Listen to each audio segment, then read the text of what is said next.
GOP faces unappealing options in dealing with Moore. Senate Republicans are confronted with a limited, unappealing set of options in responding to Alabama GOP candidate Roy Moore, who is caught up in allegations of sexual misconduct.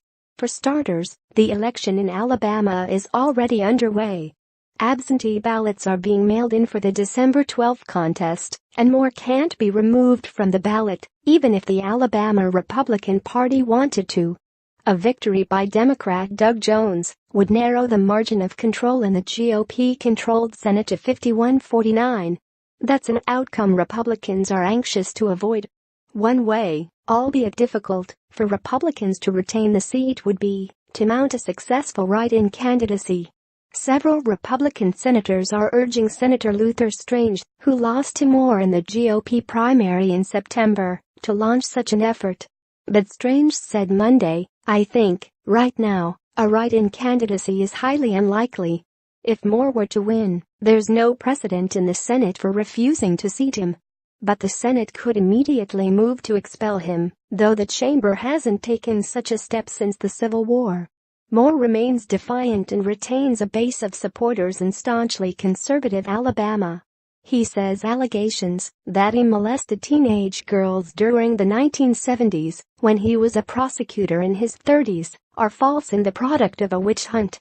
The Senate's options for dealing with Moore, write-in. One option under consideration would be for Republicans in Alabama to abandon Moore and rally around a write-in candidate, perhaps Strange or even U.S. Attorney General Jeff Sessions, who held the seat until his confirmation earlier this year.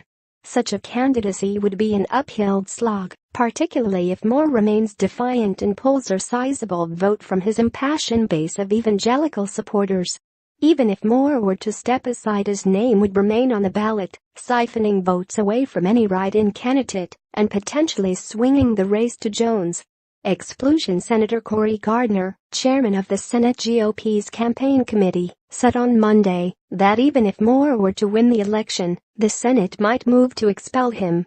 If that were to occur, GOP Governor KIV would appoint another interim senator.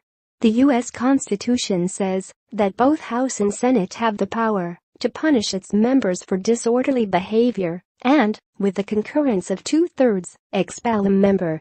The Senate has expelled 15 of its members, 14 of whom were supporters of the Confederacy, but hasn't expelled anyone since 1862.